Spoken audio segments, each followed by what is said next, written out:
Hello दोस्तों, नमस्कार। कैसे हैं आप लोग। दोस्तों आज जो हम आप लोगों को बीच कहानी लेकर आए हैं, दादा ने पोता को क्या बोला। एक छोटे से खेत में एक जवान लड़का और उसका दादा मिट्टी खोद रहा था। वो मिट्टी को पलट रहे थे, उसकी गांठों को तोड़ रहे थे ताकि मिट्टी उस वर्ष की बुआई के लिए अच्छे से तैयार हो सके। उसी काम में काफी कड़ी मेहनत थी, लेकिन उनके सभी प्रयास एक अच्छी फसल प्राप्त करने के लिए आवश्यक था। बूढ़े आदमी अपने 70 साल की उम्र में भी अच्छी तरह से कड़ी मेहनत कर रहे थे और थकान से वो काफी हद तक हांफ रहा था। हर प्रहार के जोर से उसके माथे से पसीना टपकता था, लेकिन फिर भी वह शिकायत नहीं करता था। उसका पोता जो महज 17 साल का था, तुरंत और ताकतवर, वह मिट्टी को पलटने और गांठों को तोड़ने में लगती मेहनत और ताकतों के लिए कोसता। फिर वहां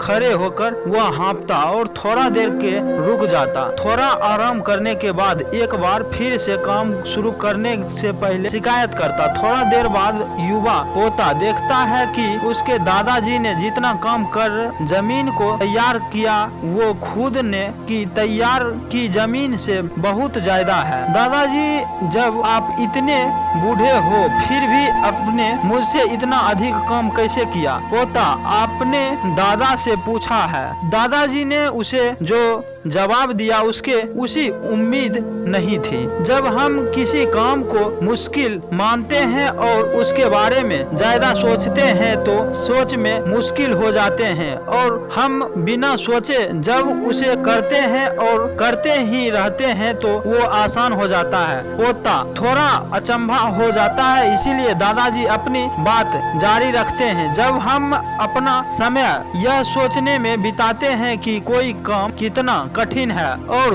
अभी कितना सारा बाकी है, तब हमारा मन बहाने बनाने लगते हैं। इन सभी चीजों के बारे में सोचने, अपने स्वयं के विचार के बेवंडर में फंसने ही उस काम को हमारे लिए बहुत ज्यादा कठिन बना देता है। इसीलिए समझदारी इसी में है कि वास्तविक रूप से पहली बार में शारीरिक कार्य किए जाए। जब आप तय किए काम के बारे में ज्यादा सोचते हैं और अपने दिमाग को नकारात्मक विचार पर ध्यान केंद्रित करने की अनुमति देते हैं तो आपकी गति उस काम को करने के लिए अपने आप धीमा होते जाते हैं। अगर आपको किसी भी काम को दौरान सकारात्मक बनाए रखना चाहते हैं तो आपको तुरंत उसी काम को शुरू करना चाहिए, और अगर देखना और सोचना है तो जितना आप आगे बढ़ो, यानी कि जितना काम आपने अच्छी से खत्म कर लिया है उसे देखना कि जो बाकी है उसके बारे में विचार करें। ऐसा करने से